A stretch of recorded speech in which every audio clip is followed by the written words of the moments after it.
So, what are we doing today? Do you have any? No idea. I had an idea, Great. but it's not for your stream, but I have an idea. I had an idea for like learning C Python more, which is introducing something that I call the unit literals.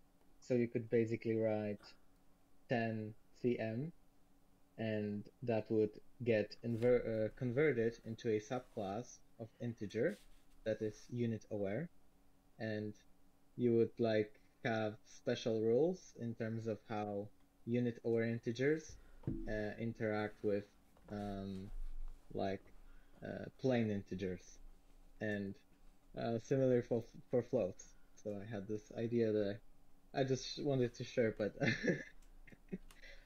So, yeah, it would basically convert units during addition. So if you wrote like, I think I wrote a doc about that. Maybe let me show. It's not finished yet, but it's kind of showing the gist of that, which is kind of funny because it's hosted on GitHub gist. So, do you want to share that? Yeah. I just shared in the chat. So I it's just an exercise. I don't think about like upstreaming this or anything or proposing that, but like an exercise, just for fun. Yeah, it's not like it doesn't cover every case yet, but the rough idea is that.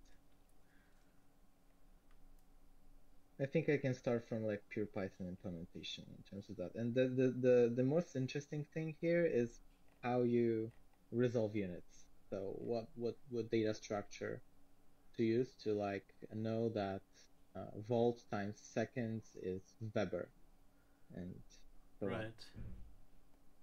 Yeah. Well, I mean, if you define a class called CM and then put in an armol,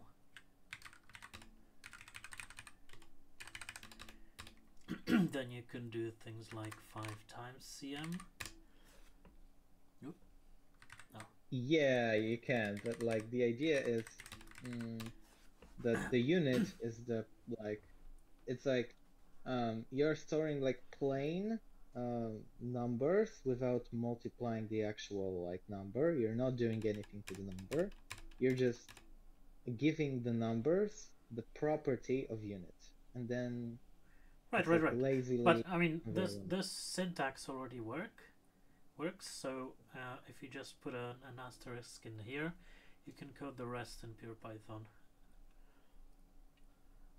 Yeah, I guess. But like the syntax is like an parser. exercise. Yeah. I think there are already libraries that do that. Yeah, I guess.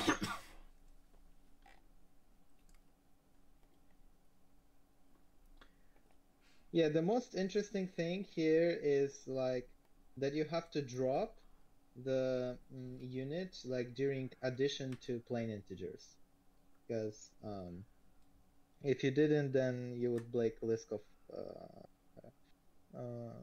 of principle, because in functions that already exist and are expected to return integers, you could have floats for some reason. I think, and I described that somewhere. But like, it's an interesting problem. Why is it a subclass anyway? Doesn't that break the substitution principle? The problem is kind of different. The problem is like if you had def add and you had like plain integers, you're expecting this to return x plus y. You're expecting this to return an integer, right? Because you're adding two integers together. And since int u is a subclass of int, it's fine to put any int u inside add. And now if we have incompatible units, then what's happening is we're gonna get float here. So like, it's kind of bad. Not sure how.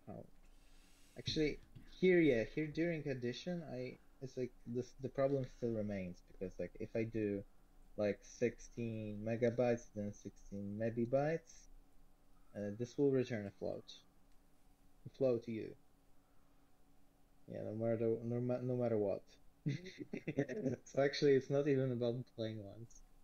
I don't know. It's just like I'm sharing this because I had this idea. Although it's probably solved already. Yeah, I think somebody saw this. So I guess back to documentation. Yeah. There was no review on the F-string docs, on the operators and delimiters. Yeah, I thought about this one. Actually, this reminds me of one thing.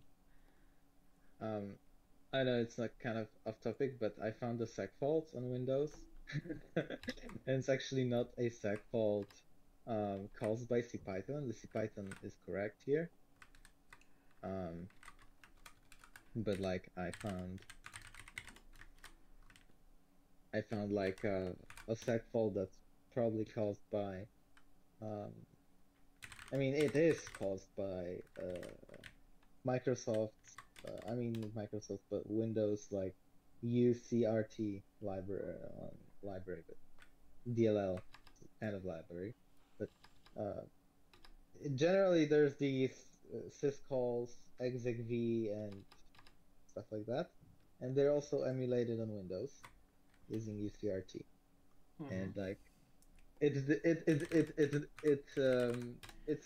interesting because if you run it in a proper environment, it will work, but you have to run it either on Windows, either via python.bat or in cmd.exe.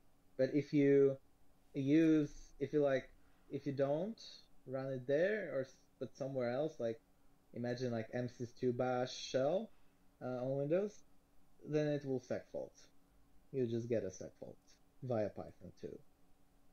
And well, there may be some workarounds, but I still haven't like bisected the differences between environments because that's basically about environment. And I learned the Windows debugger, and it's like, wow, oh my god, like it's so different from GDB. Like, I mean, it's basically the same, but like all the commands are different. I mean, they're the same concepts, but the commands are like, if you want to step into, right? You would do S, I guess, from GDB, but in and in CDB, I think it was P, and for like step out, you would do I don't remember what the command was in GDB, but in CDB it is GU, like go up. And like it's like so different, but it's like the same. Interesting. Anyway, I don't want to distract. Yeah, I'd never ran a debugger on Windows. Yeah.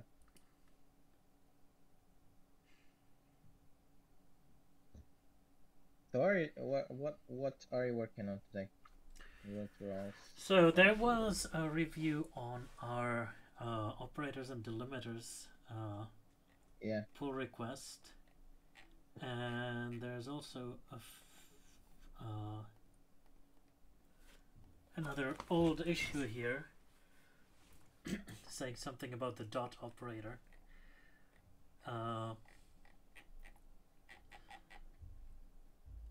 So I've been thinking to reword this section a bit more, saying something like there's no real difference between operators and delimiters.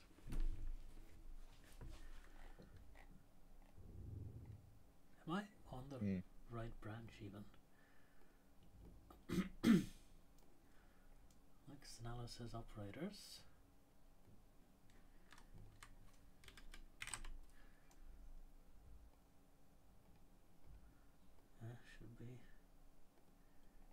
this one. Okay. So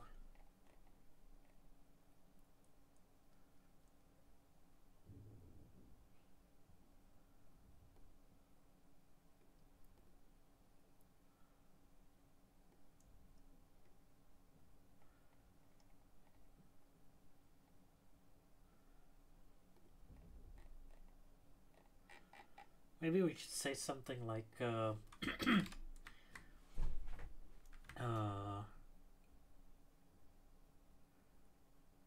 Python has like symbol tokens or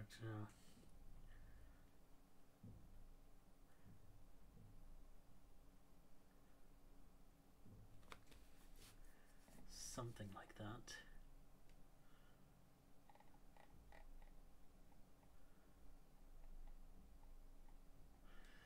Or an addition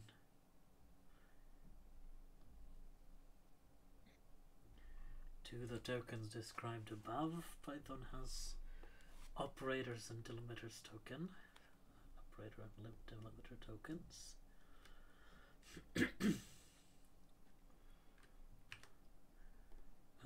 Let's see.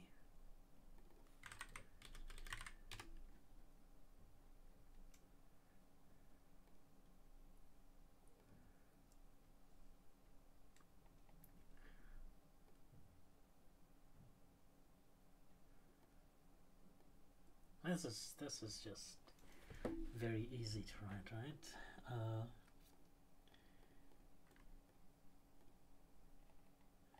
I mean, basically, oh yeah, yeah, I see. Basically, I think the because like the difference from a practical point of view is that operators allow you to combine expressions, while delimiters kind of, Yes. well, depends which one, but So the dot, is it an kind of, operator or is it a delimiter? it's a delimiter. It's a delimiter, right? Why? Or is it? Why not? So what was your definition? Wait, delimiter centigrammar. Oh yeah. Finally, the official definition is the following tokens are operators. I was wrong. Yeah.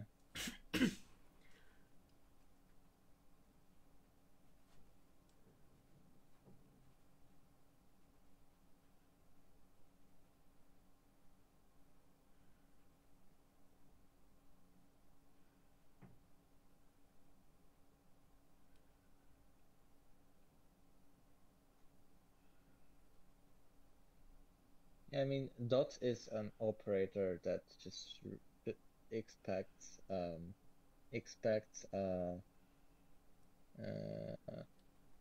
not a string, but like an identifier on the right. Yes. But it takes an expression and creates an expression.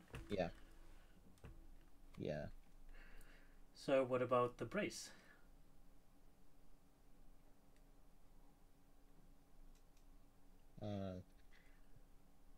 It's like depends on whether it's like when it's used like at the right most. I mean, on the right from the expression, but not like as a list display thingy, but on the right from expression. Then, well, that's kind of an operator too, but not really if you think about it. Like you have to close it, so Yeah. it's like a weird weird type of operator. Yeah, and parentheses as well, right? It's the function Yeah. call operator. Oh, and the curly braces. Wait, curly braces? Oh, those It's aren't like only for, operators. Yeah, that's just for displays. yeah, just dictionary displays, right? And set displays as well. Right. And of course, the @ sign. Oh, yeah, the lovely matrix multiplication. Or Is it decorator. anywhere else? Like, oh yeah, or decorator, yeah. Or decorator. So that's why it's both here and here in the Yeah. current docs. But it looks like I mean, bunch of those could be in both places. but at is only like a property. Actually, I was kind of surprised that the decorator is not a thing on its own. It's like either defined in the class def or func def. Like Yep. there may be a list of decorators up, and like that's all. Yep. So yeah.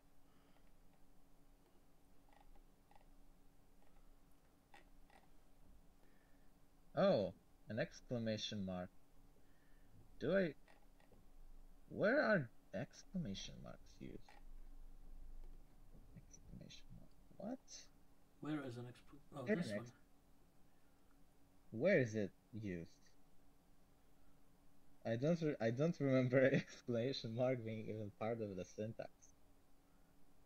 Ah, right. It's like, why? Well, it doesn't have any meaning, does it? There it is, exclamation. Yeah, all right, yeah, okay, yeah. There's. It was added in 3.12. Yeah, okay. Why?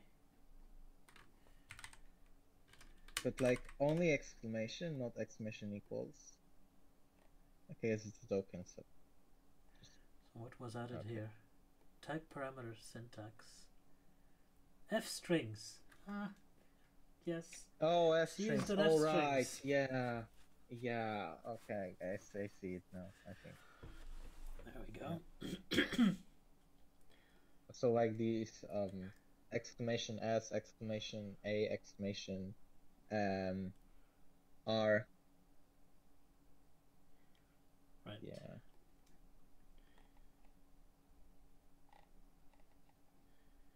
So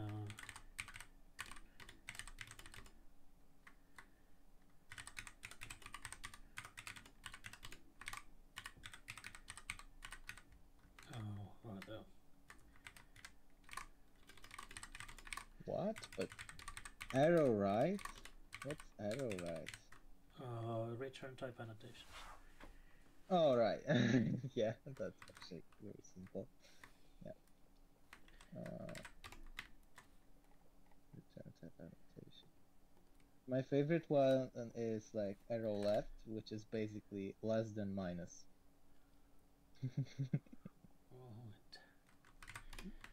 Both type of arrows are supported.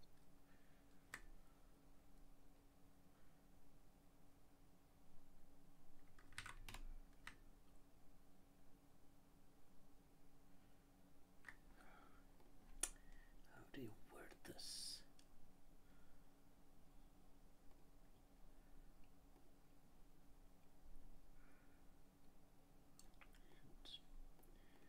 Switch to the current documentation.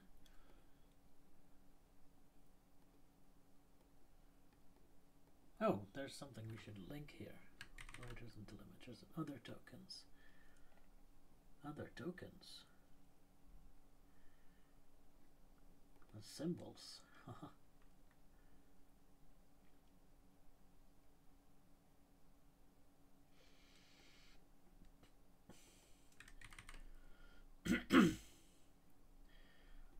Let's do it informally.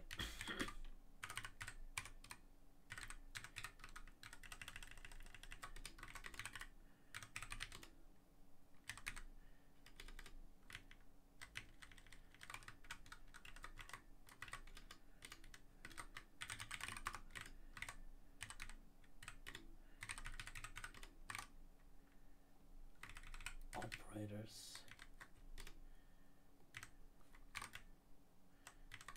I should define this here.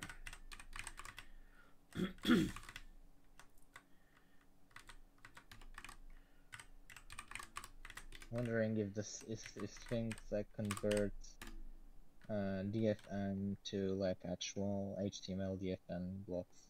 I mean tags. Check. DFN. Would be semantic. Very, very semantic to do. Yeah. Well, I need more text for that.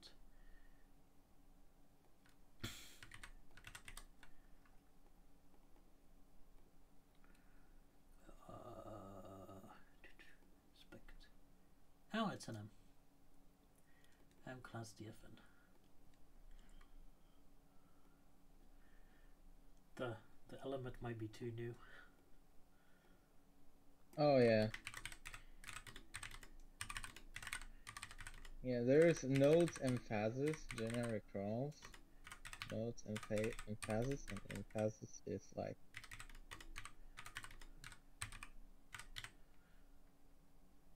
yeah, doesn't produce an HTML, I guess, but there's some kind of semantics to it.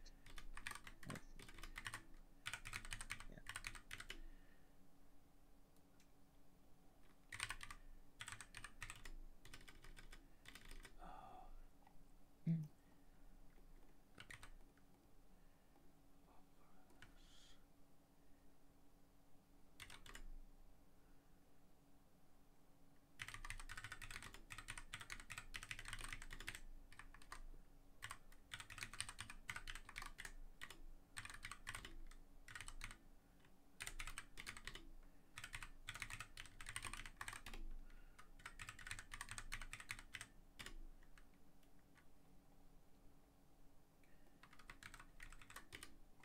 Oh, how about the Barry as falafel not equal operator?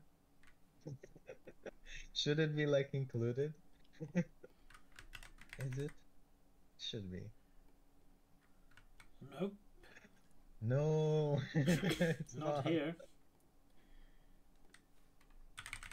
I recently backported the new REPL to Python 0.9.1 and like just stuck in my mind that that was the actual operator back in the days. Now you can only nibble that with a future flag.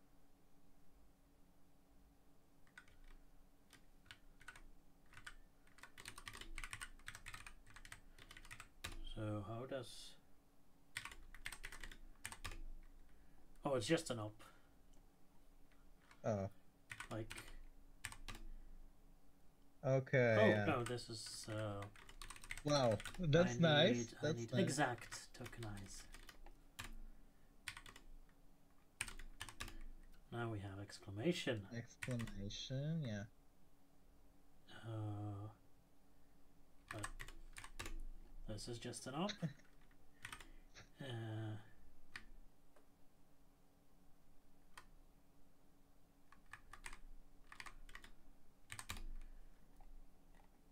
Tokenization just doesn't care.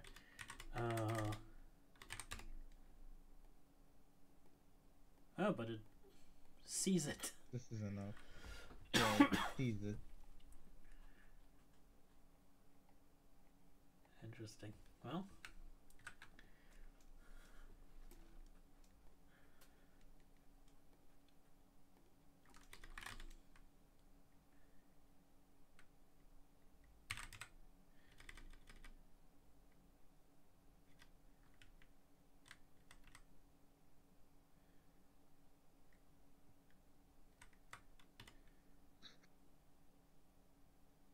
Need to play around with the tokenize module a bit. Got me interested in this. Python tokenize.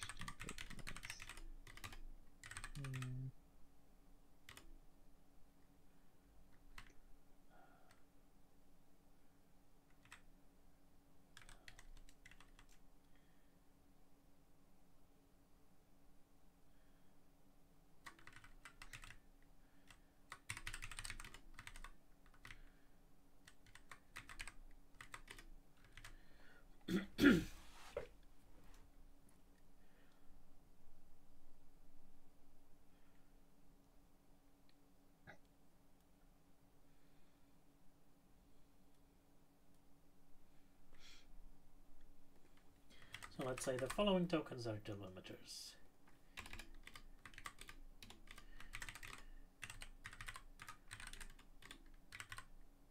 And the following Wow, tokens. The tokenizer is very lenient. Yes. Like, allows you to do all sorts of stuff. Yeah, you can just put in anything in there. Yeah. Yeah, unless you don't close the string literal. Or indent things badly. Yeah.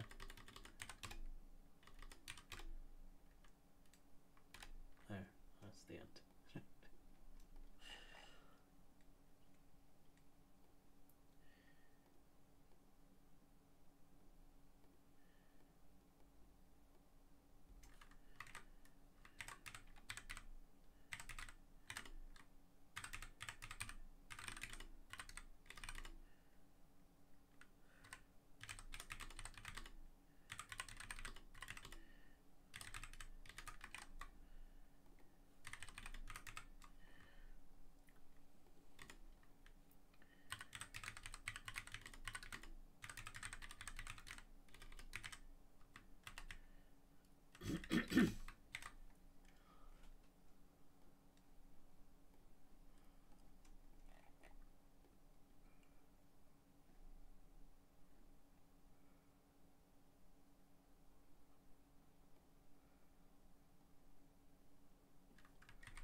I guess we need to put these.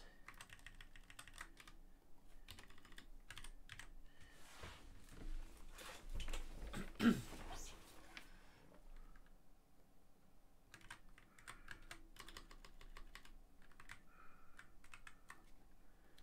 then we can reuse the wording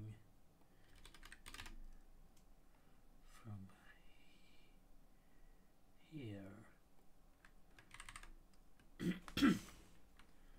Second half of the list.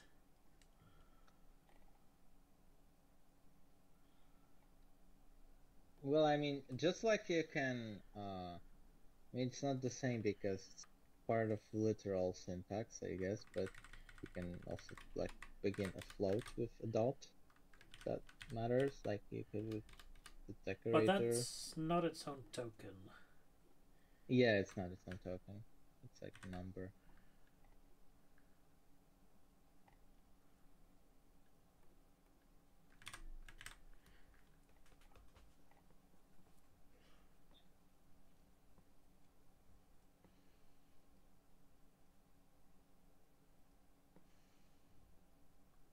Or just combine it all.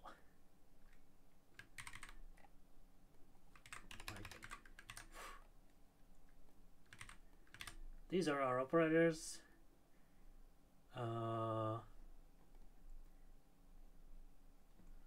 Let's see.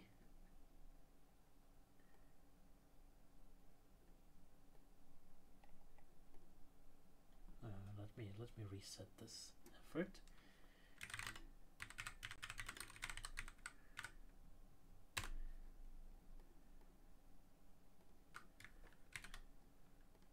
Discard changes. The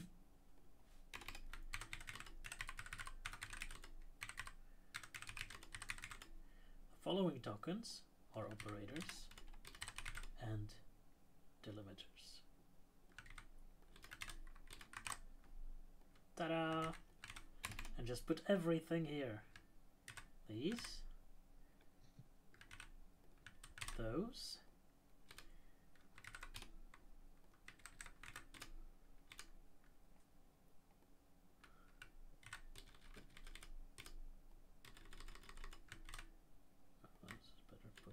Yeah, that's bitwise ones.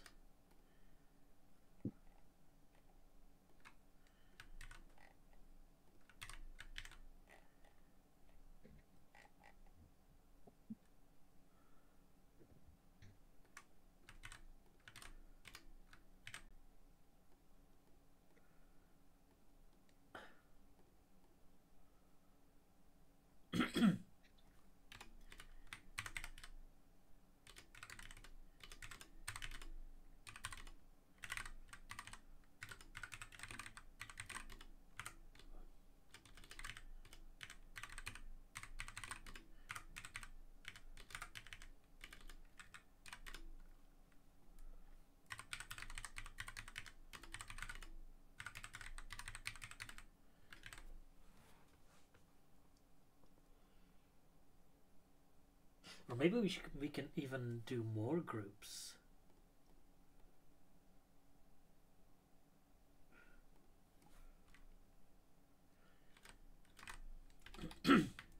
Like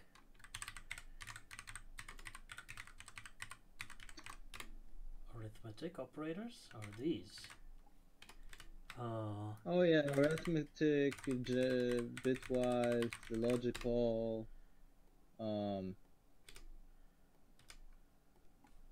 Logical are actually. Wait, there's no and there. There's no or there. It's like.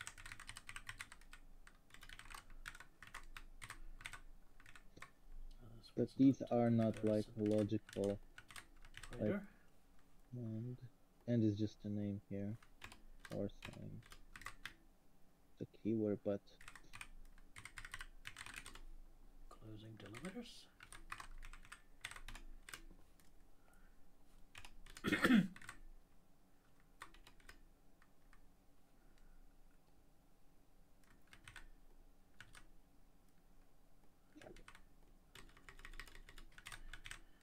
Other.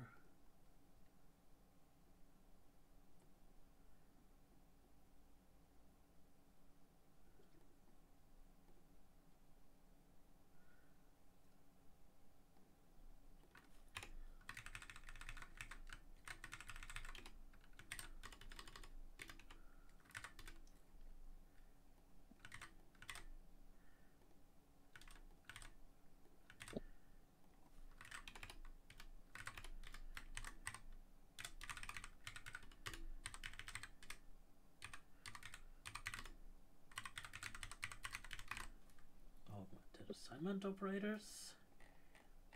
In the original documentation says the augmented assignment operators. They serve lexically as delimiters. So let's just call it that.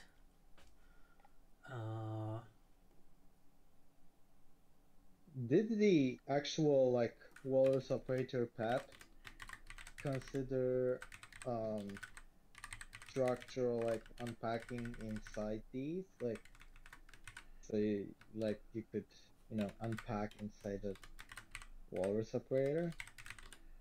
I found that to be useful in one place. I think it would be useful. I think, but it would also be very complicated, probably. Because like Walrus operator only allows you to assign to identifiers, but not to like assignment targets. So, but you can do for globals item or like for list item, right? In something, but you cannot do list item Walrus operator something.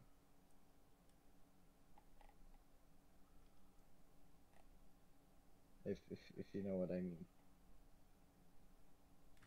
Not really. Can you repeat that? So like you can do for so like the Walrus operator only allows you to set identifiers. Like only allows you to set plain names, but it doesn't allow you to set all the things that an assignment could set, or all the things that a for could set. Right? Yeah. Like that. Wondering if the path like did consider that, because I didn't read it. Did they consider that, or was it just too complicated to support? I think that was disallowed because it's too complicated for humans. Oh, okay. Okay.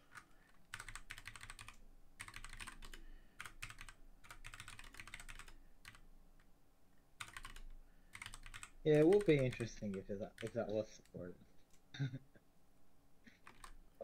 Actually, it would be even more interesting if like you could use match case patterns outside outside match case, just in all assignment targets, but I guess that would be complicated as well. Someone wrote codec that rewrote the AST to support dictionary unpacking. You would do coding, dictionary unpacking, and then you could unpack dictionaries using like the right expression on the left side, which is interesting. Yeah, good stuff.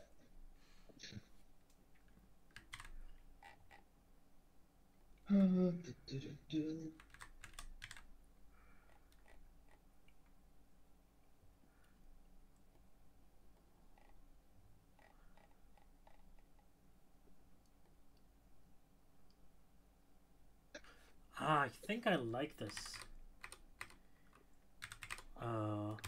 treatment that I did in the meantime.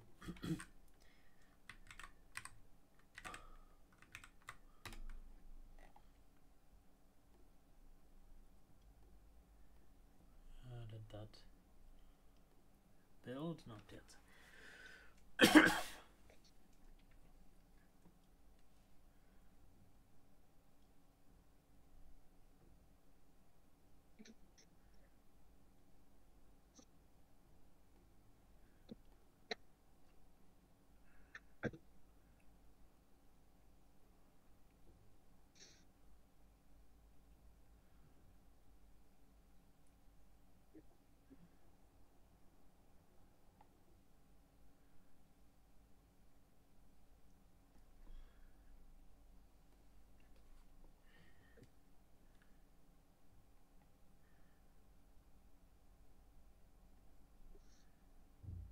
Let's say comparison and assignment operators, and let's stick this one in there in the right column, and that means other operators we can just others.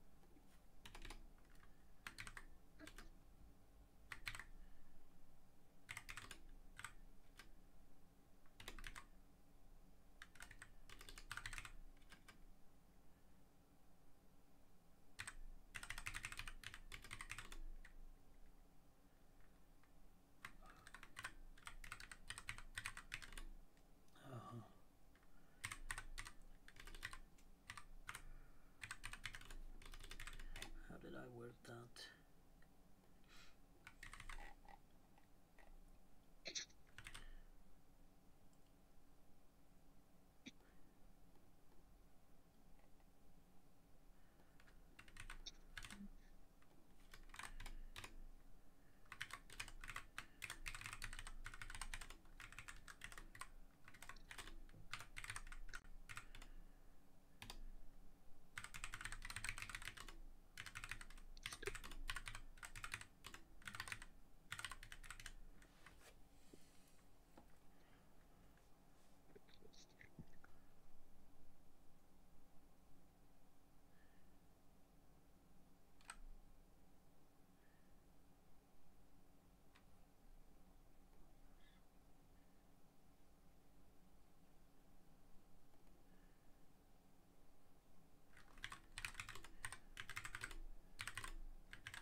When is dot an operator that combines expressions?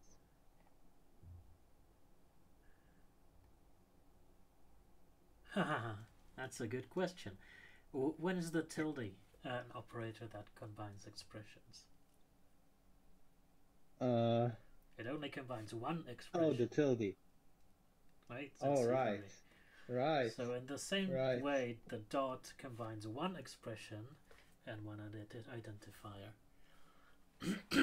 Okay. So all yeah, right. it's kind of Yeah. hard to come up with an exact definition, and we don't really need to. So like it's like it combines one or more one or two expressions.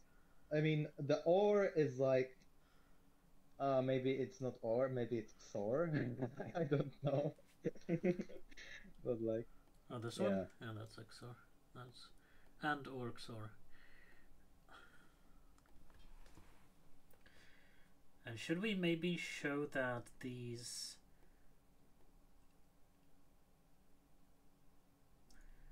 are separate tokens? Like do something like this.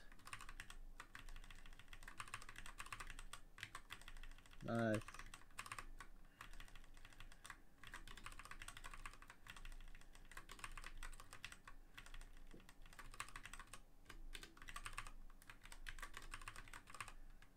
How does My that? favorite token. How does that look? Your favorite token is what? The one that wait. Actually no, my favorite token, I think I like ampersand equals the most. How many Ampersand spaces equals are one here? token. 7 spaces. Amper equal. My favorite token. It's like the prettiest to me. It's very pretty. And like often you do ampersand equals and then you do tilde. You invert digits. That's what you often Yes, do. it's almost like a single operator, right? Yeah.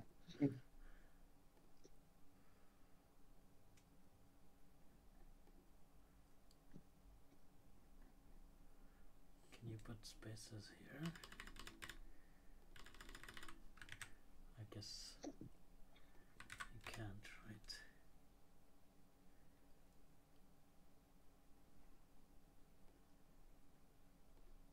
No.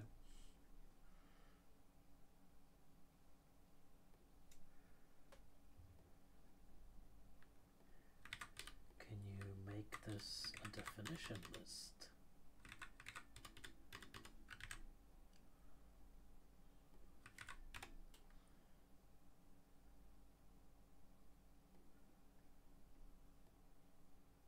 Ah, that looks a bit better. Oh, because of the indentation, right? Right. Or maybe we could. It's very Pythonic. Maybe we could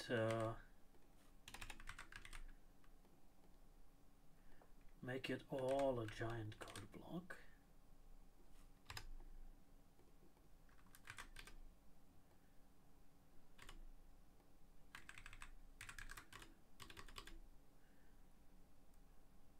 Yeah, like in the other things as well.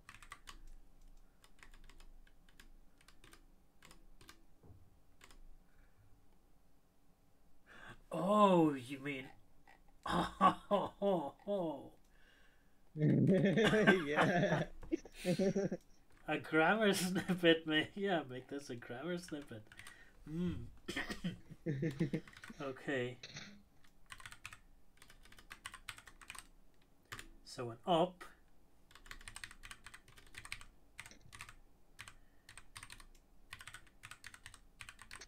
I mean, are overlapping grammars bad? I never wrote a grammar, but I don't think What they do you are mean by bad. overlapping grammars?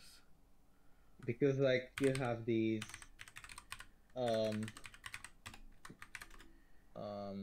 oh yeah, I mean, yeah, it's fine, I think.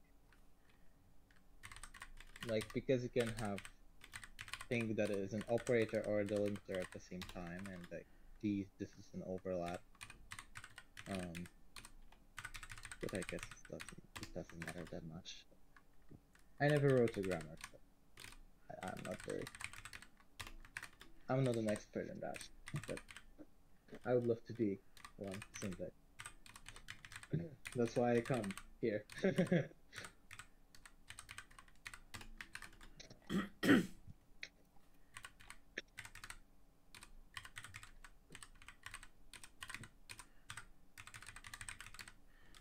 Right, so then we could do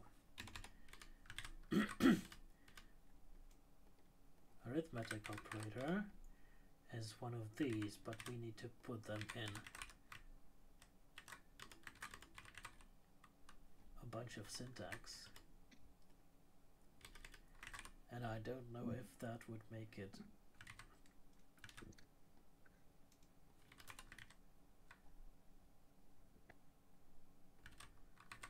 Oh, actually, now I need to check something in the tokenize module. Struck my mind. 0x for I in range. Yeah. Yeah, why is it parse separate tokens? One What? or two. Oh, that's why. No. Like, because, like, if you have, let me show a screenshot maybe, or, yeah, I'll just paste the text. So there's this, wait. Oh yeah, I know why that happened, but, I don't know what you're talking about here. Yeah, I just pasted it.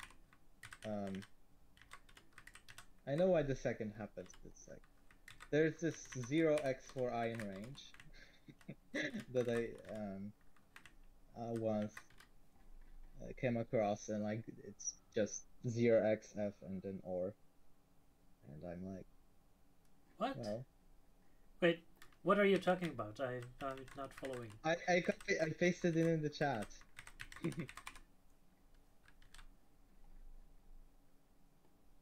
Where do you paste a tokenization? Okay, let me.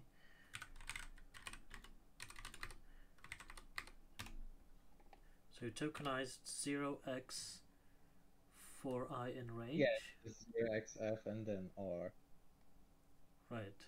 I was like wondering why. I mean, I know why, because like O is not a valid number, and this is a keyword. Yeah. Like okay. 1 or 2. But if you do 1 or 2, it's like.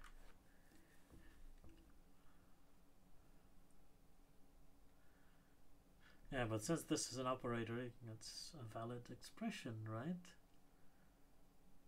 Yeah, I mean the thing is, if you do 1 or 2, like without white spaces, or 2 will be a name and 1 will be a number, which is kind of meh.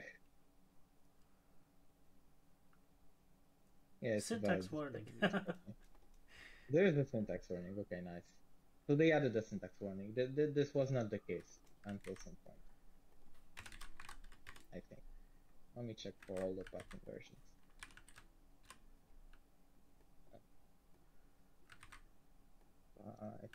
If we get Python 3.9, Python -c 0 for I and 1.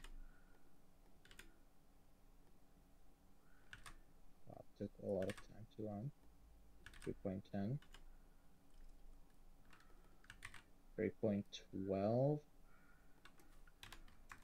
Okay, the syntax warning was added in 3.11.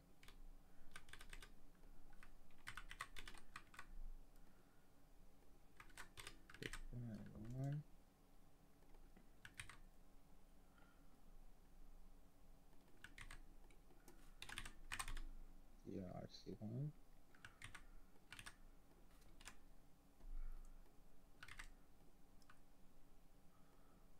RC2. Oh, this is so bad you cannot download release candidates for 3.11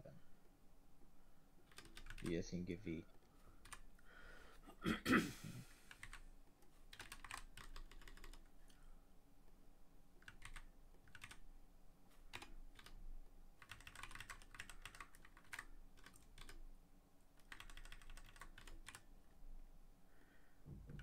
This, if I knew Vim macros, this would be easier, right?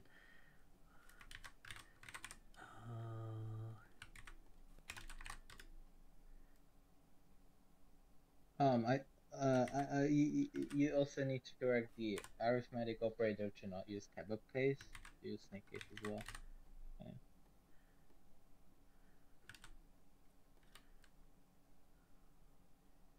Yes. I guess I could search and replace, right?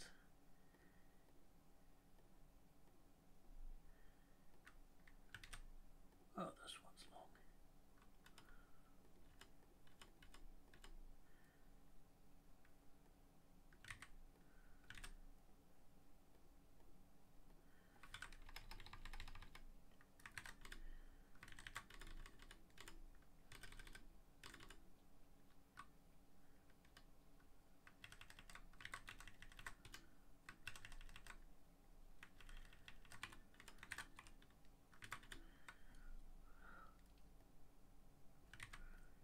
Very long operators. Yeah. Imagine if there was operator that and equals and or equals. Oh, and I also once thought about like calling operator. Just like very weird. I mean, calling in place. Like, why would you ever do that? No, no. What was that? But like, imagine if you could do x or equals 5. This would be so unreadable. Oh, or you could do x attribute equals.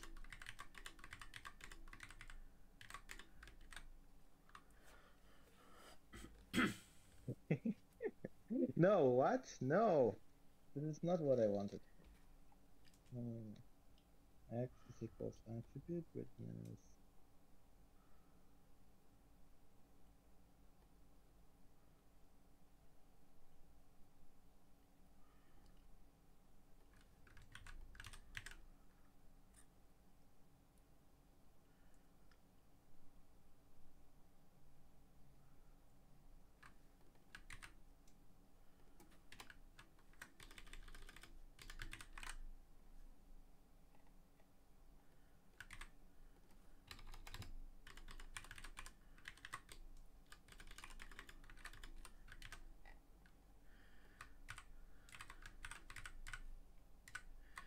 So I wonder if this is readable.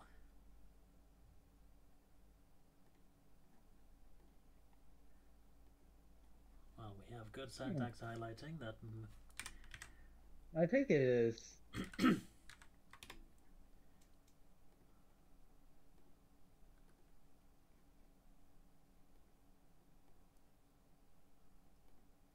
Why didn't this syntax highlight?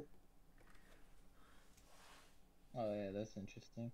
Oh, I'm missing. Oh, you didn't close the string. I'm missing this one as well.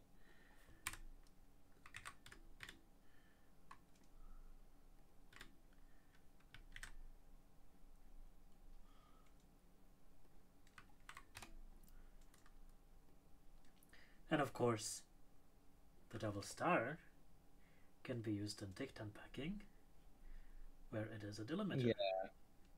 And not only in dictionary unpacking, it can be also used in type, in like PEP 695 type parameters, right? For param specs. Can be also used in, where else can be used? Can be used somewhere else?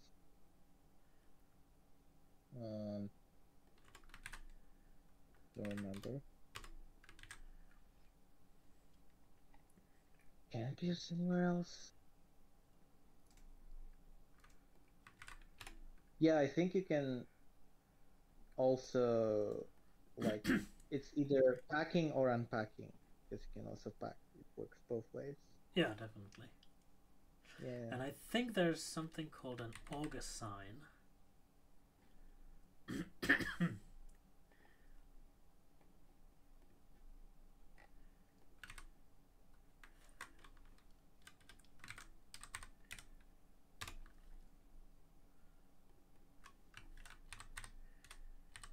Yeah, this one.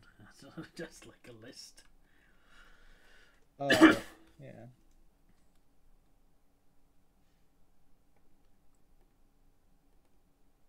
Now you could replace some of these. Maybe no, couldn't. No, I couldn't. But the nice thing here is we already have.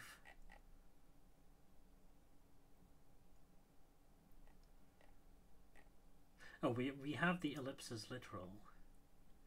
We need to put that in as well.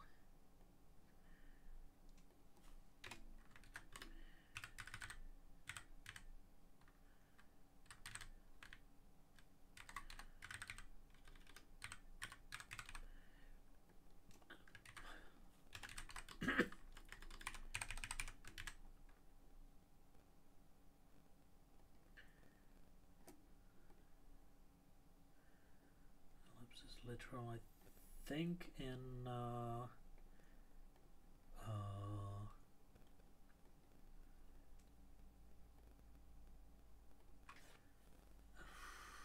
expression atoms literal.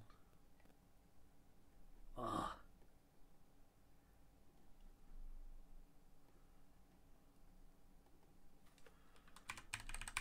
Just put it like this.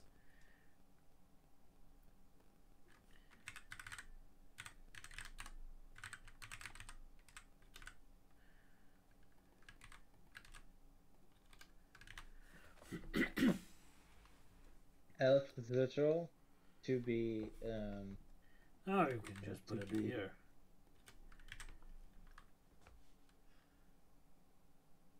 Oh yeah, it's like inlined.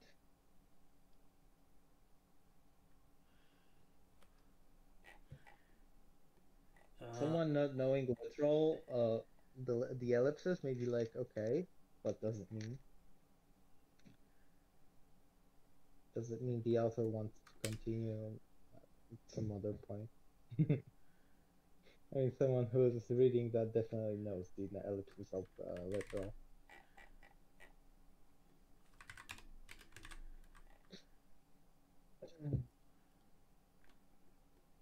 The three dots.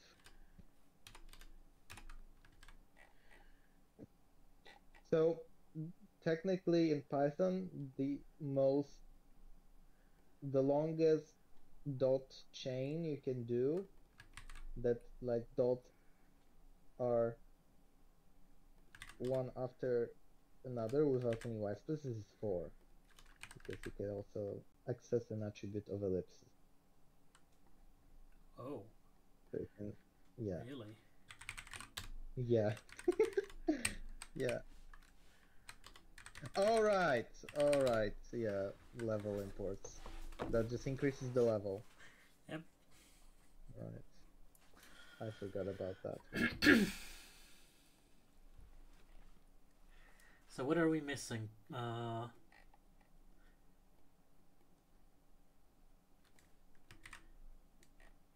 Need to index delimiters. How do you index multiple things? That should be an example. And a fun fact is that the level of from imports has no upper bound, so of course not. You could technically have like counter in that. Wait, let me check something. Go on.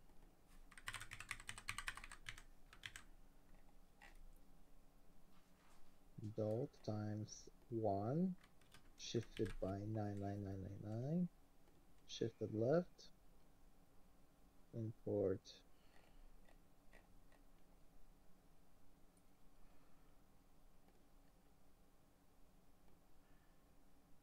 not fit int into an index size integer. All right.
Are there any others?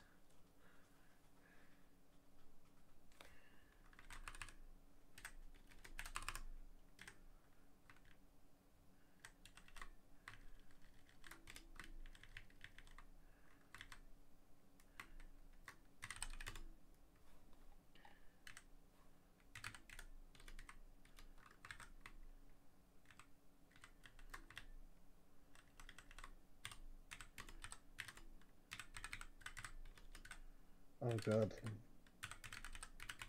This exec takes a lot of time on my machine. Wait, I'll show you.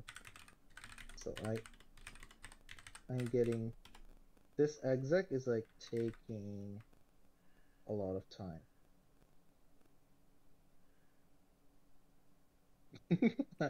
I'm just printing the level.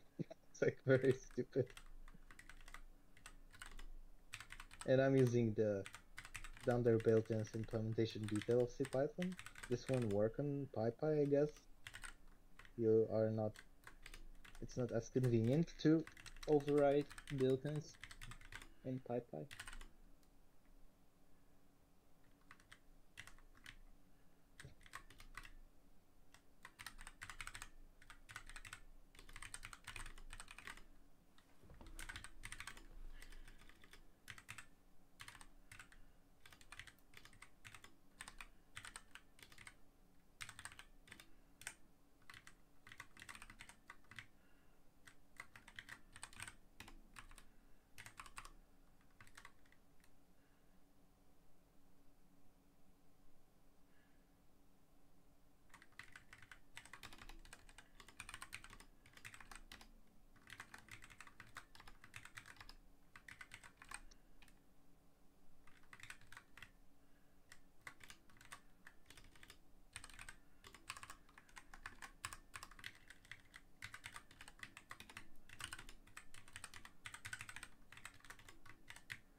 Actually, there's no built-in implementation of the matrix multiplication, right? I mean, built-in as per like shipping with CPython Depends standard on library. how exact a definition you want. So what's the exact definition of built-in? Yes, I know the trick here because like NumPy is built in a way because it's in C. But Well, like I would say built-in that my like standard. extension module, built-in part of the standard library. Yes, there is a part of the Yeah. standard library. There is a type in the standard library that implements the Yeah, operator. there is. Oh. It's in the test suite because the tests are part of the standard library. Uh, So another trick. okay, but it's but it's like you don't get the test suite in the release, right? You don't get it. Oh yes, you do. I mean, you can. You do? Wait, import test. Okay, I do. What if I do? That depends. But you on, can build it. Depends on your distributor. Yeah, Like, it depends. What Yeah, exact? Like you can get Python without tkinter, right? Is tkinter part of the standard library? Yes, it is. Yes. So you Yeah. can get Python without test. Is test part of the standard Yeah, library? I mean, definitely. My favorite one is like the underscore test internal C API. And the reason I love it is because it exposes the HAMT structure that you can play around with. And I love it. Okay, I had a talk about context variables in Python. And I could just use their dump. I mean, I could just use their dump of HAMT to show how HAMT works and how it powers context variables. Amazing. I love it. Test internal C API, my favorite one.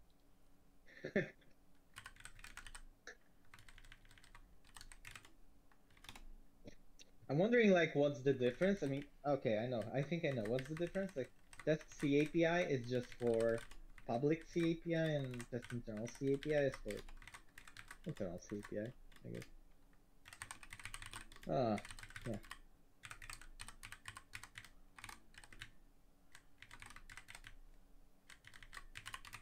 So only test suite implements matrix multiplication, right? In terms of Python by itself. Let me grab. I'll grab that. Go grab that. That's probably the best thing to do. TP matmul. I remember. Right. Matmul. Yeah. Oh. Oh, it's empty matmul. No.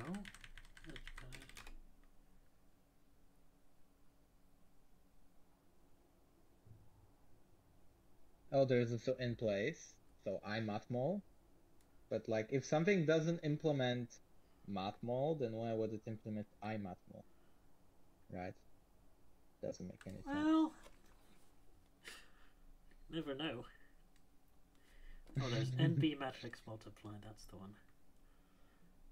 Yeah. Lib operator. Annotation lib.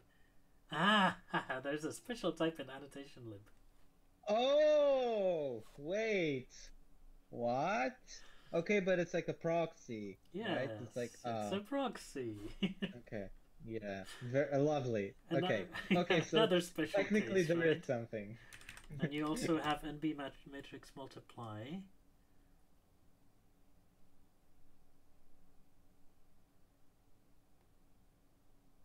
Which is how weakref proxies are implemented. So there's another one. Okay.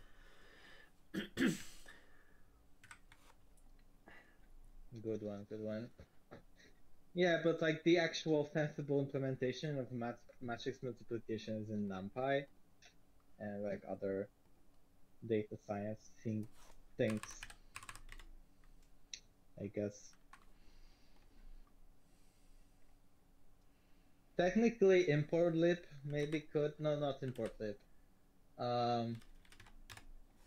The never existing pip interface, like pip API, could implement that to kind of simplify the syntax. So yeah, it doesn't make much sense if you have like, I don't know, never mind me.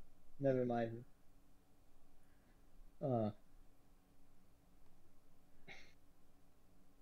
Oh, actually, I haven't worked much on Windows up until some point, and I've recently learned about the COM model, the component object model. It's very powerful, to be honest. Really love it. As much as I'm not a super fan of Windows, I really love COM, the COM interface, and like the fact that you can like, if there's an application like AutoCAD or other stuff like that, you can just connect to it with some like PFFI type of thing using a universal system-wide identifier, and you can like remotely close documents, open documents, add objects to, for instance, a CAD or something. And I really fell in love with this because you can build amazing products with that, I think. I don't know why I started advertising Windows out of the box, I mean, out of the blue. Yeah. I think in Linux there's, I don't know if in Linux there's like a very similar thing, maybe dbus. Dbus. Yeah. Have you used dbus on Linux much? What do you mean by use? Oh, it started, I don't know. Like programmed anything that like relied on dbus. IPC dbus. That's how does Python support dbus? Python dbus. Python Linux for dbus. Okay, there is something. dbus. Nice. Oh, you can just use or get free desktop. Okay, now I see it. Yeah. So there are similar things on Linux.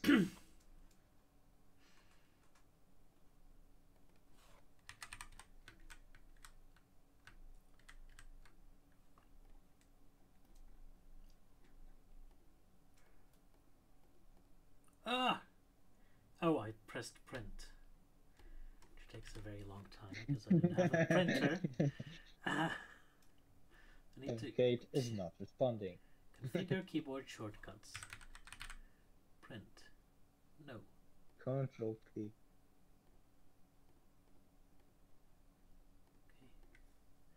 I'm going to Control P now. Nothing happens. Nice.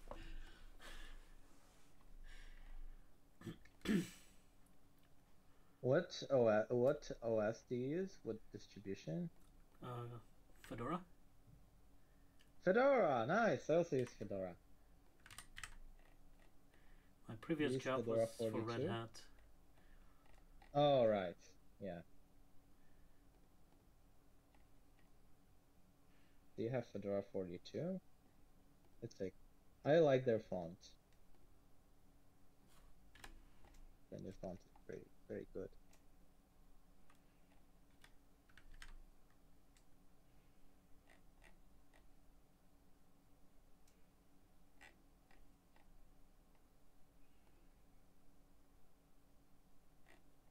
Oh, actually, is the dot operator a thing in like imports? If you think about it. In imports, it's not an operator. Imports don't use expressions. Yeah, right. They don't. Wait, how is it tokenized? Let me see. It should be tokenized the same way as everywhere else, I guess. Tokenize. Dash exact. Did I just lose some text here?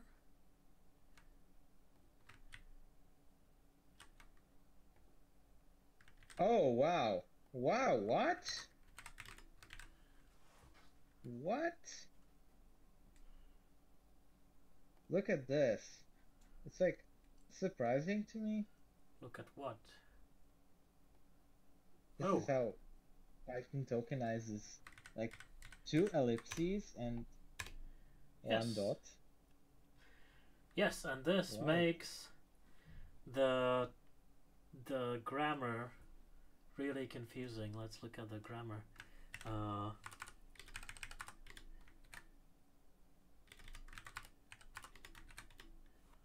right, so for import from, you have this in the grammar. Oh, so like that's why, right? Yes, the tokenizer is not that smart. It shouldn't be that smart. Huh.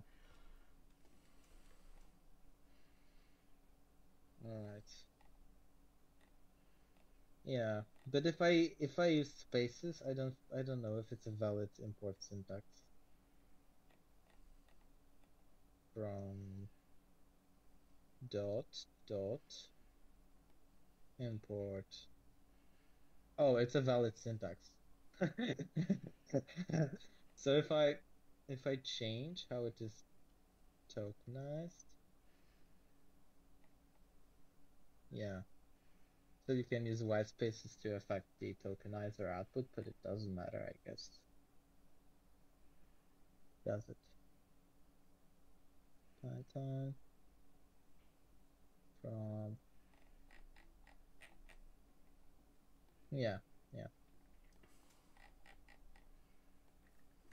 Works just fine.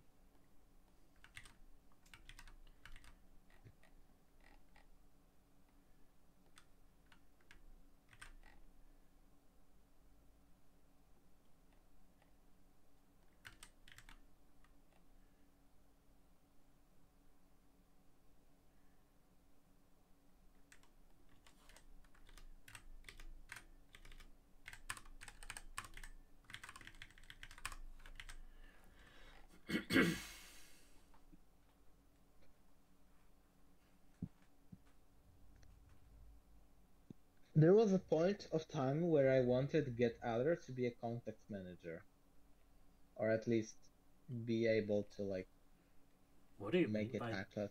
by that? So you could do with object. Oh, sorry, not getAdder. I meant setAdder. And you could like do with. So like just like patching in unit test mock, but yeah. So you could do with setAdder on something, and it would unset back to where it was before.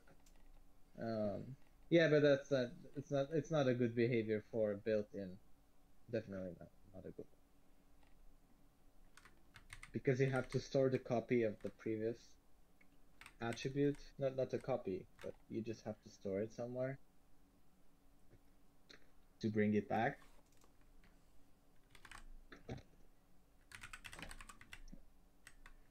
Would be useful though. But you have to import it from unit test if you want something like that out of the box.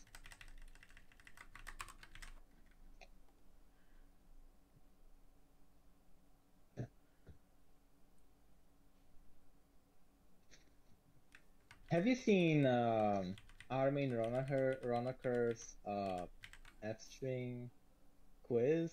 I bet you've seen it. Yes, I had a sneak preview of it. He What? was working on it at EuroPython while I was sitting 3 seats next to him. Yeah, I mean, I think there's um, one like edge case to that quiz. That's not. Wait, Wait. Okay, this is gonna be that. This is gonna be ellipsis. This is gonna be ellipsis. This is gonna be this.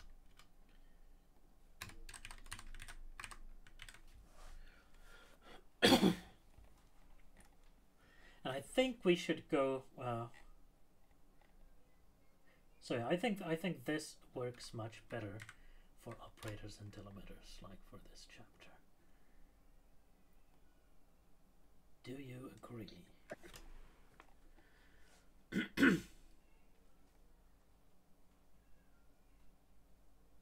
So basically, this is an edge case that, like, because the quiz says it. Let's start now. Yeah, questions reflect behavior So as that's of Python question 9. 3.18. Let me open Yeah. that. But like, it's correct in CPython, but there may be an implementation Wait, let me see. Python that Let doesn't me get preserve to the order. question you're talking about. No, not preserve, but 3. That's ellipses, right? 4. This one. It's this one. 2 3s. And that's a list. 7. This is like literal. 8. This one would be a tuple. yeah. Okay. And yeah, and like set. this works now in you get a set. CPython, but there may be a Python implementation that like does that the order isn't like defined by the hash, right? Oh, the yes. order may not be defined by the hash. Yes, the order is not defined exactly. That's Yeah, a good so point. like this it's kind of an edge case. If the quiz said the quiz like reflects behavior as of CPython 3.13, that would be correct. But like it's not exactly. Yeah, just interesting. I mean the quiz is amazing. I love it. Let's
do this.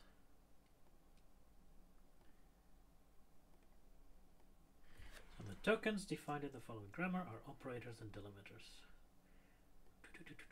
All of these.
Okay, I'm. Yeah, this shouldn't be a bulleted list.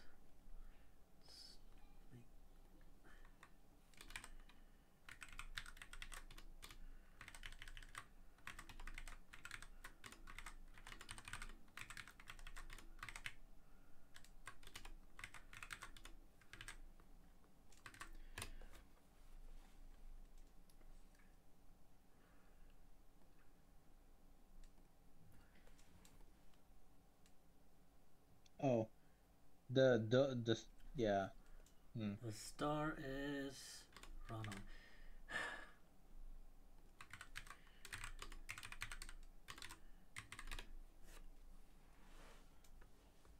Restructured text needs so much white space, right? Yeah. Okay, I'm really happy with this section now. It's Very it's nice. about the same Yeah. size as before. Has a formal grammar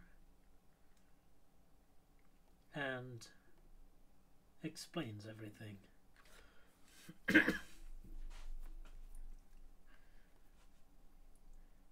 All right, let's commit that.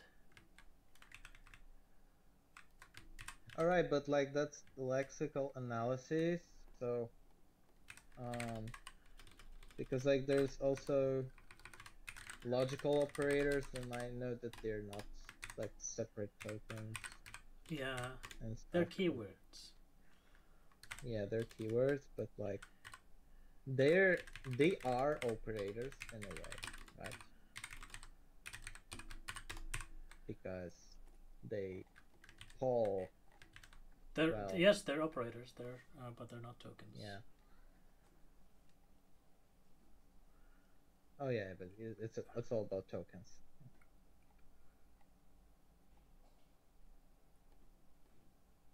Yeah, I guess we should say that. That's a good point.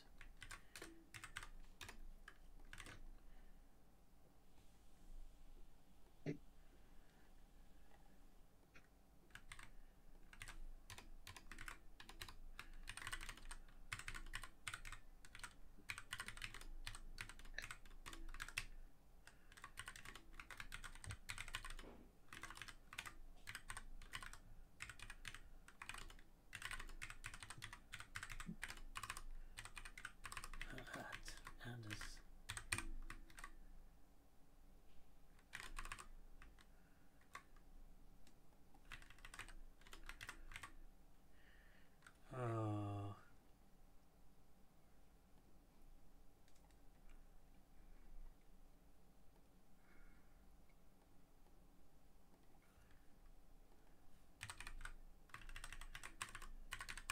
what kinds of keyword tokens do we keyword operators do we have? I guess I should look in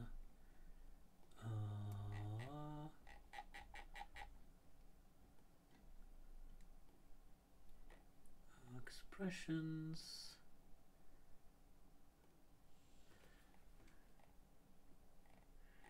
Most of it is symbols. Is not is an in, not, or and. Else is an operator. Oh, else, right. Lambda is lambda an operator? Lambda. I mean, it depends on where. Where is lambda an operator? I mean, or is it? It's like a function. But like in math, lambda is a function, right? It's not. It's not actually. Wait, I think it was like something called lambda. I don't know the Polish term, but lambda. Oh yeah, it's a formal system. Lambda calculus. Yeah. Anyway.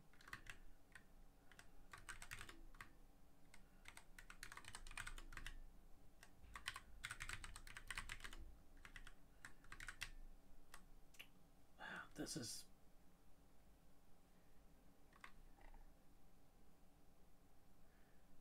The and others kind of seems a bit vague to me. And others, not in operators and others. No, I think we shouldn't define operators as these. We should say the following grammar defines or lists defines operator and delimiter tokens.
We also have this.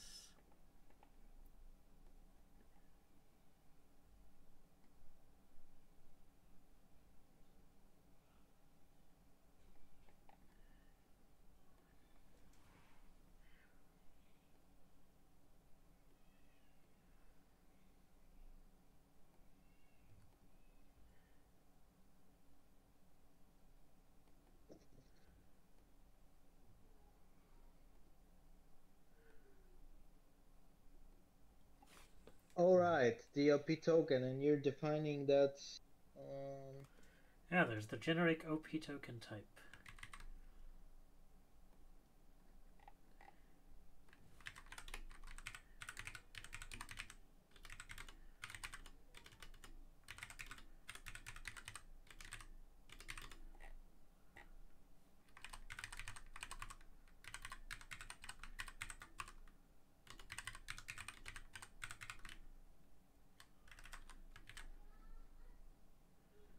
What that is.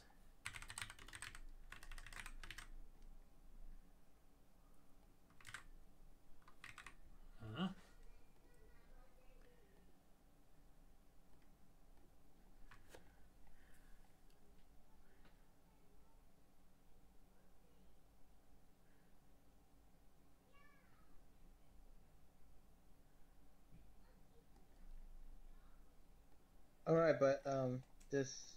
So if it defines all ops, right? Then I think there's no Barry operator. Barry operator? Yeah. The Barry unequal.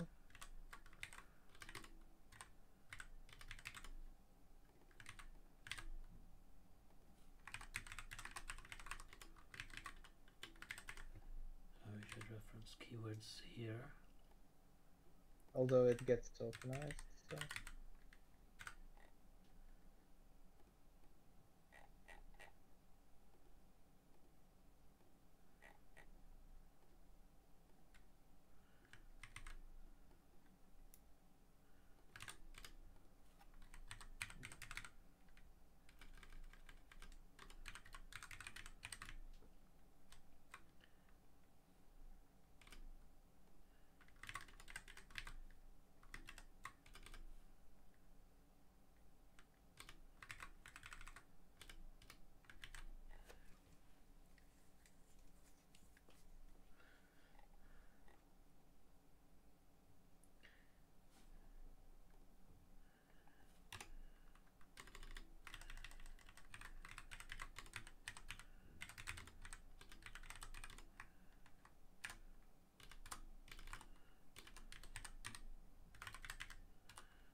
should it like include the berry operator here? No, No? no. Why? But it gets tokenized as up. Everything gets tokenized as up. Okay. Like if it's not a different kind of symbol, it gets tokenized as up. Like should question mark be included here?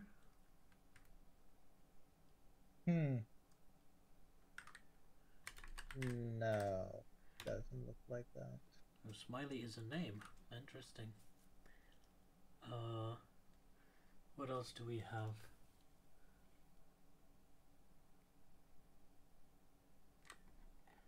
This has some. Yeah, smiley is a name because it's allowed in identifiers, I guess. No, it's not. It's not? No, it's not. But the tokenizer doesn't care. Like it'll just give you a token.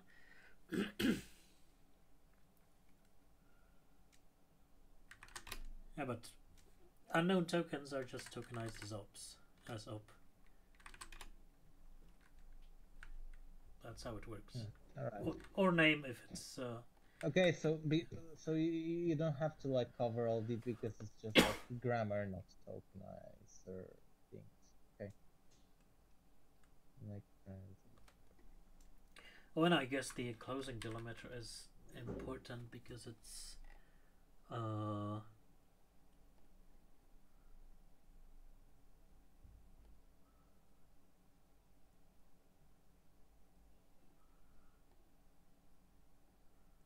It's used for implicit line joining.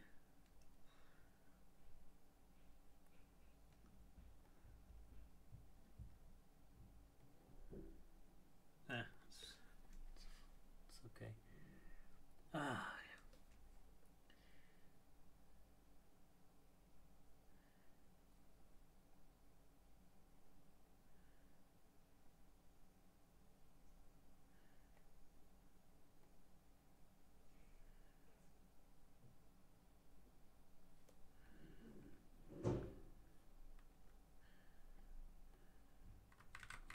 These two notes.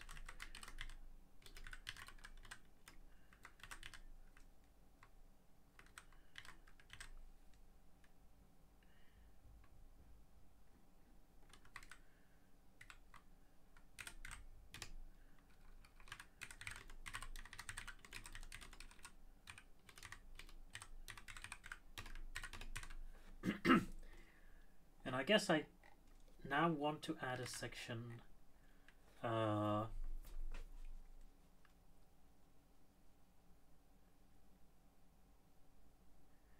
that lists the kinds of symbols used in the various tokens.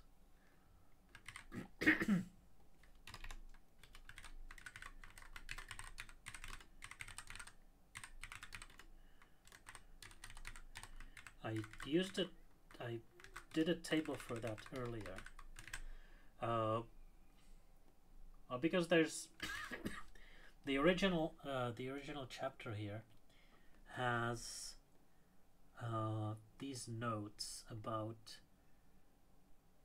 period can also occur in floating point in imaginary literals, and the following ASCII character has special meaning, and these are not used in Python. That has nothing to do with operators and delimiters, and it's missing similar notes for I don't know. Let's see what other tokens are there.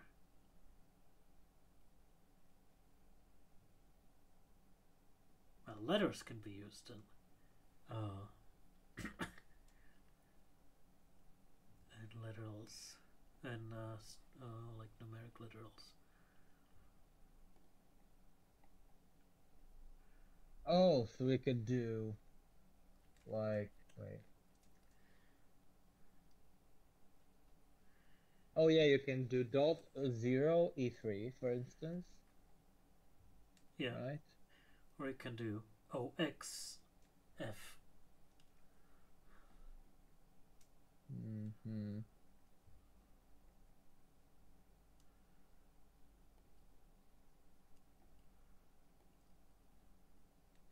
Dot 0 E3 dot 5 E3. Yeah. Oh, but that's just floating points literals. Right. What are numeric literals, like a general? Oh, okay, this one. Yeah, Integers and that's so all on. of those. Yeah, we should probably make this a subsection, right?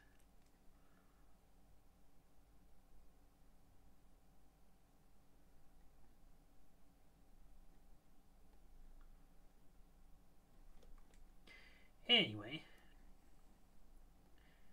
so notes like that would be here.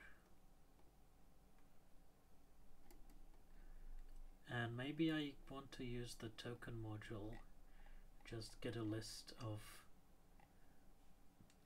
all the token names.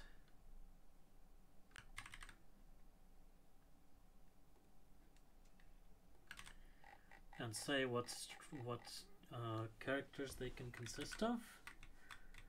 Like, name would be A to Z, A to Z, and numbers as well. There's my number. Number can be, of course, the numbers.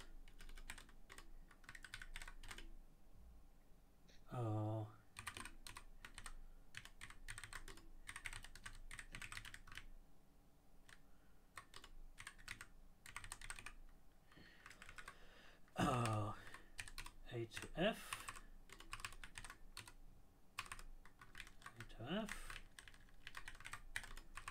dot, underscore, there's a bunch of them. Let's see.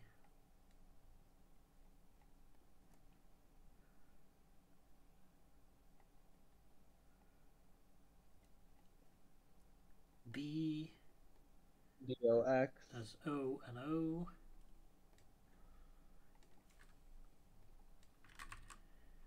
Yeah, but that's okay, it's not covered here, yeah.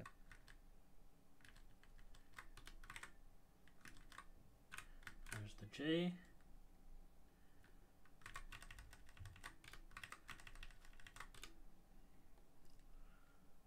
And X2, right?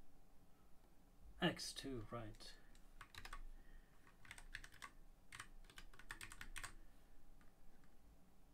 B is already covered. Yep. Here we have the dot and plus and minus.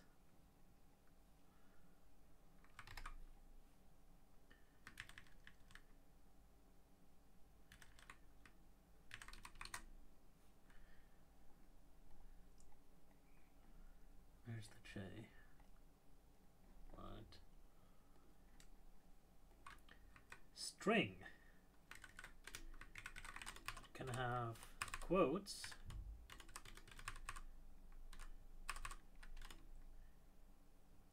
and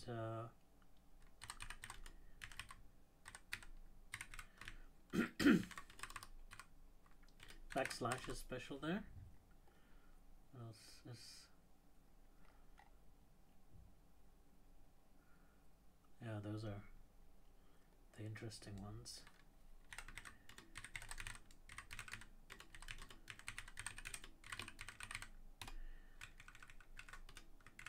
Hop.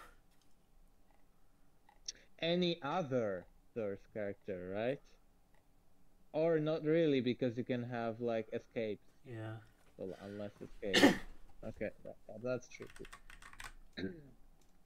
So you can have any other, actually. Yeah. Actually, just any. Not any other source.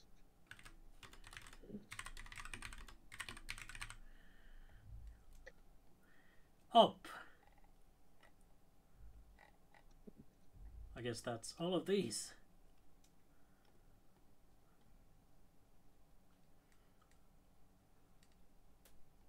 What about the white, the smiley? It's not enough. Oh, smiley was a name. Yeah.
And here we have the exception.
Comment, new line.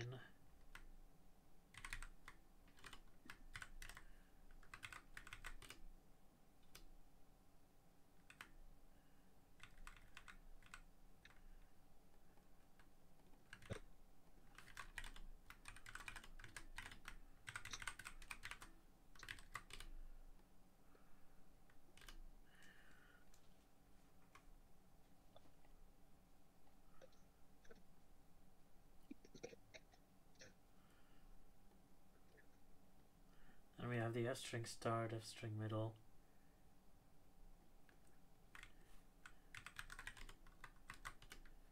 String end. The same for T strings.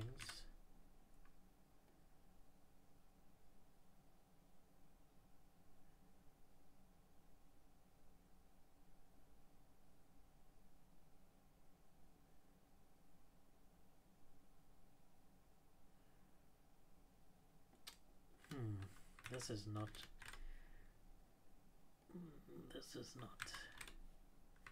a good idea.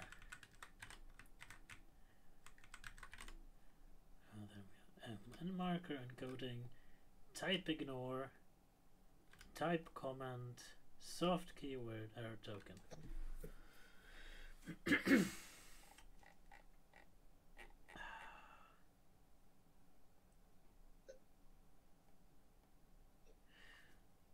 Maybe we should just use the just do a non-numeric.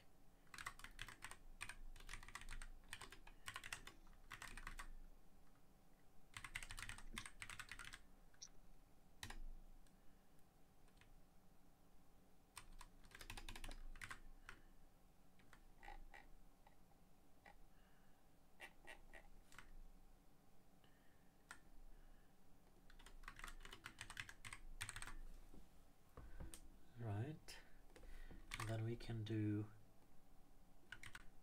underscore, can appear names,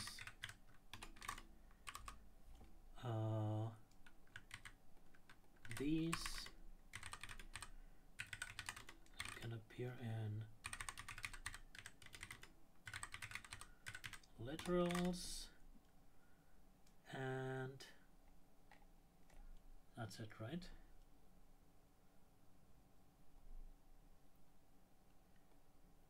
These.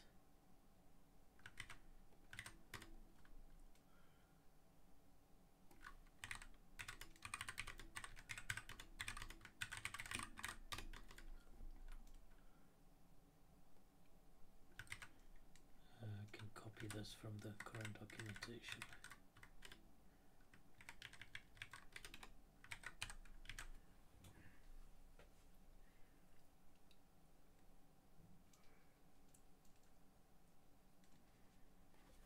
Oh, and we have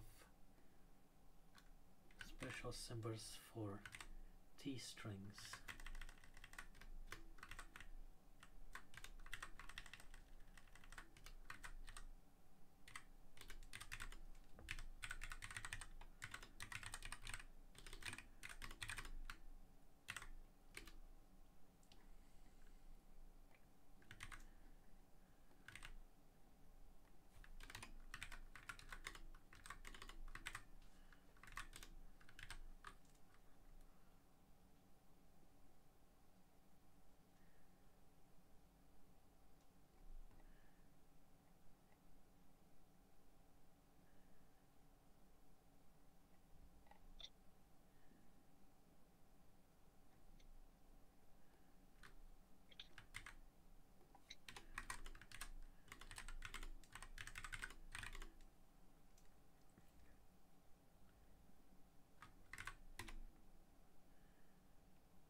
Do we want to do something like this?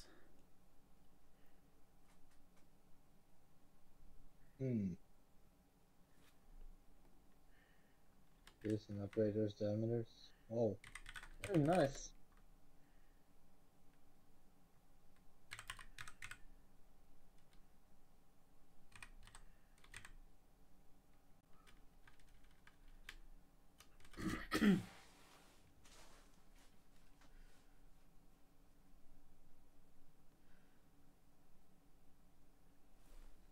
And then we can say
slash here like this.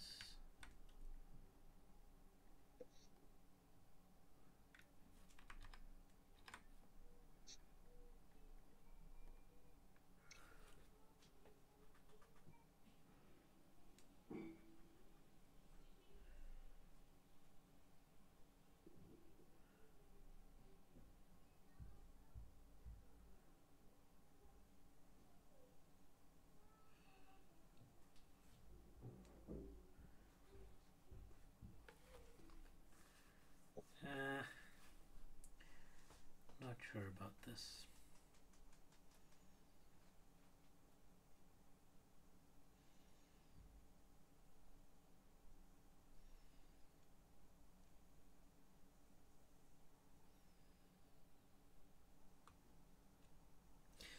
Not sure about this. And we're out of time.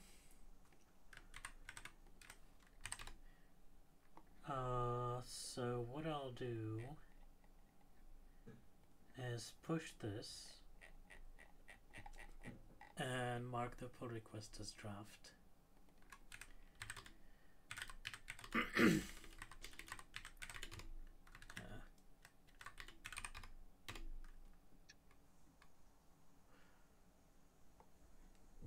And continue next time.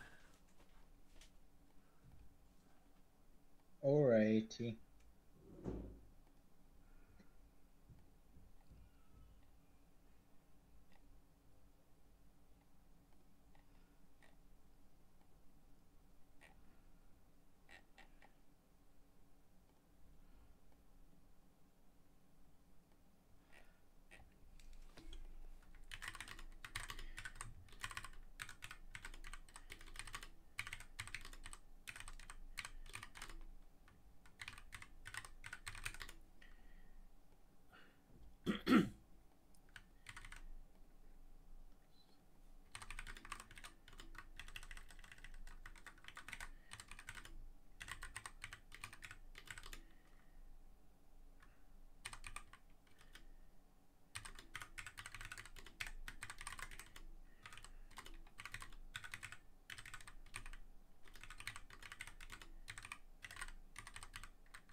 guess that's it for this week.